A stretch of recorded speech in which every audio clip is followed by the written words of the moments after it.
మర్డర్లు, ఘర్షణలు, ఈవీఎం ధ్వంసం ఘటనల నేపథ్యంలో మాచర్ల పరిణామాలు దేశవ్యాప్తంగా చర్చనీయాంశంగా మారాయి. ఈ నేపథ్యంలో మాచర్ల టీడీపీ కూటమి ఎమ్మెల్యే అభ్యర్థి జూలకంటి బ్రహ్మానందరెడ్డి చెలో మాచర్లకు అనుమతి లేదంటూ పోలీసులు హౌస్ అరెస్ట్ చేశారు. అయితే పోలీసులు ఇప్పటికీ సజ్జల రామకృష్ణారెడ్డి, సీఎస్ జవహర్ రెడ్డి ఆదేశాలు పాటిస్తున్నారంటున్న మాచర్ల టీడీపీ కూటమి అభ్యర్థి జూలకంటి బ్రహ్మానందరెడ్డితో మా మహానాడు ప్రతినిధి రాజు ఫేస్ టు ఫేస్.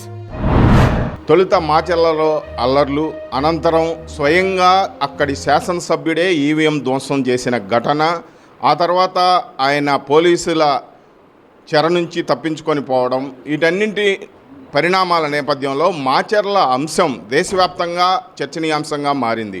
ఈ ఘటనల నేపథ్యంలో తాము ముందు నుంచి ఆరోపిస్తున్నట్లుగానే మాచర్లలో అనేక దౌర్జన్యాలు, దాడులు అధికార పార్టీ నేతృత్వంలో జరుగుతున్నాయని, వాటి మీద తాము ముందు నుంచి ప్రభుత్వానికి, ఈసీకి సమాచారం ఇచ్చినా కానీ ఎలాంటి ముందస్తు జాగ్రత్త చర్యలు లేవు, ఆ తర్వాత కూడా సరైన చర్యలు లేవు అని అక్కడ మాచర్ల టీడీపీ కూటమి అభ్యర్థి జూలకంటి బ్రహ్మానందరెడ్డి గారు చెప్తున్నారు.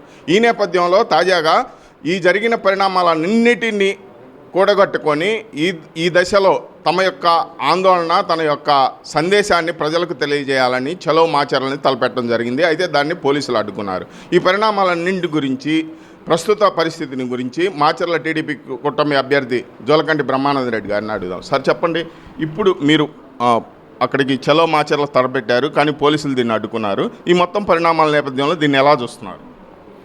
ఇవి ఆది నుంచి వైసీపీ పరిపాలన అధికారంలోకి వచ్చిన దగ్గర నుంచి మేము ఏ కార్యక్రమం తలపెట్టినా అడ్డుకోవడం అనేది ఒక పరిపాటిగా మారింది. ఈరోజు వైసీపీ నాయకుడు, వైసీపీ ఎమ్మెల్యే పిన్నెల్లి రామకృష్ణారెడ్డి లాగా పరామర్శ పేరుతోటి మేము గొడ్డళ్ళు, ఆయుధాలు, బాంబులు, బీరు బాటిళ్లతో మేము బయలుదేరలేదు. ఎవరైతే ఇప్పటికీ 10 రోజులైంది ఎన్నికలు జరిగి, మరి ఈ 10 రోజులు కూడా నేను హౌస్ అరెస్ట్లో ఉన్నాను.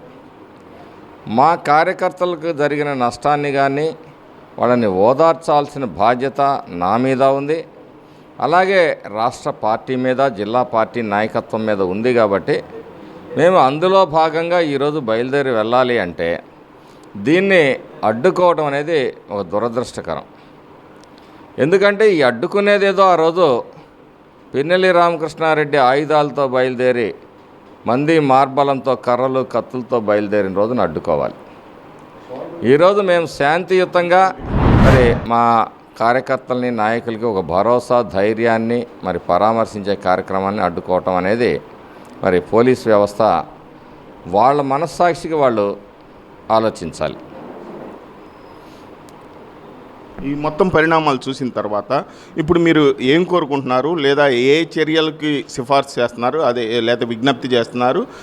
మీరు ప్రభుత్వం నుంచి కానీ, ఈసీ నుంచి కానీ ఏం కోరుకుంటున్నారు?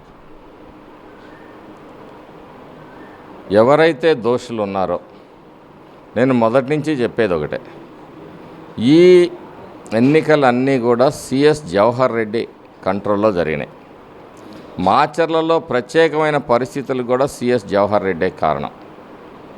అనేక ఆదేశాలు ఇస్తూ ఎక్కడికక్కడ కింది అధికారులను తొక్కిపెడుతూ సీఎస్ చేసిన మరి అరాచకం స్పష్టంగా, నిదానంగా మాకు అవగతమవుతూ వస్తూ ఉంది.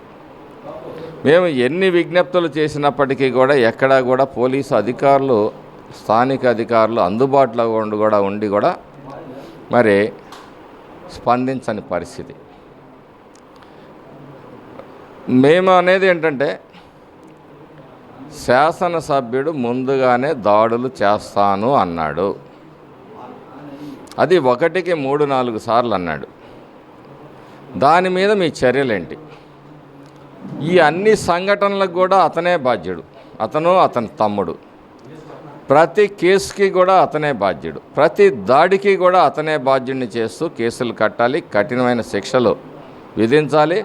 వ్యవస్థల మీద నమ్మకం లేకుండా మరి ప్రజాస్వామ్యాన్ని అపహాస్యం చేస్తూ ఈవీఎం పగలగొడితే అక్కడ శేషగిరి అనే అతన్ని మీదకి దాడికి పురికొల్పి పోలింగ్ బూత్లనే ఏలూపుతూ హెచ్చరించాడు. ఆ తర్వాత వెంటనే దాడి చేయించాడు. అతని మీద కూడా, శాసనసభ్యుడి మీద కూడా అక్కడ 307 సెక్షన్ కట్టాలి, ప్రతి సంఘటనలో ఏదైతే 307కి ఇదైందో అన్ని చోట్ల కూడా 307 కట్టాలని చెప్పేసి మేము డిమాండ్ చేస్తూ ఉన్నాం.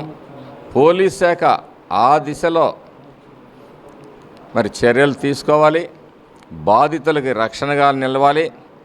ఆ రోజు భయంతో విధ్వంసాలతోటి మరి చాలామంది గాయపడ్డ వ్యక్తులు కూడా పారిపోయారు. వాళ్ళందరి వివరాలను సేకరించి ఈరోజు మళ్ళీ కేసులు కట్టాలి. మేము బాధితులు ఎవరైతే గాయపడ్డారో వాళ్ళు లిస్ట్ ఇస్తాము. వాళ్ళందరికీ భరోసా కల్పిస్తూ వాళ్ళ దగ్గర నుంచి స్టేట్మెంట్స్ తీసుకోవాలి. కొంతమందిని అయితే స్టేట్మెంట్స్ తీసుకోవడానికి కూడా నిరాకరించారు. కొంతమందితోటి తెల్ల కాగితాల మీద కూడా సంతకాలు పెట్టుకుంటున్నాయి కూడా క్రమంగా మా దృష్టికి వస్తూ ఉన్నాయి. నిన్న రాత్రి కొత్త పుల్లారెడ్డిపురంలో ఏం జరిగిందో బయటకు వచ్చింది.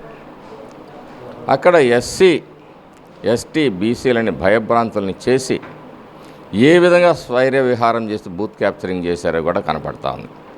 నేనేమీ చేయలేదు, తుమ్మరుగోడు ఆ ఊరు ఈ ఊరు అని చెప్తా ఉన్నాను. విజువల్స్ సాక్ష్యంగా మరి ఇవన్నీ కూడా కనపడతా ఉన్నాయి. కాబట్టి పోలీసులు తక్షణం స్పందించి ఈ అరాచకాలకి బాధ్యుడైన అతన్ని శిక్షించాలని చెప్పేసి మేము డిమాండ్ చేస్తాము. మాచర్లలో అరాచకత్వాన్ని అలాగే ఈవీఎం ధ్వంసం లాంటి ప్రజాస్వామ్య విఘాత చర్యలకు పాల్పడినటువంటి ఎమ్మెల్యే పిన్నెల్లి రామకృష్ణారెడ్డి మీద కఠిన చర్యలను తాము కోరుకుంటున్నాం. ఎందుకంటే ముందు నుంచి హెచ్చరిస్తున్నట్టు కూడా ఎలాంటి చర్యలు లేవు. కాబట్టి ఇప్పటికైనా స్పందించి అటు ఈసీ కానీ లేదా ఇటు ప్రభుత్వం కానీ అత్యంత కఠినమైన చర్యలు తీసుకోవాలని టీడీపీ కూటమి అభ్యర్థి జోలకంటి బ్రహ్మారెడ్డి డిమాండ్ చేస్తున్నారు. కెమెరామెన్ నరేంద్రతో రాజు మహానాడు.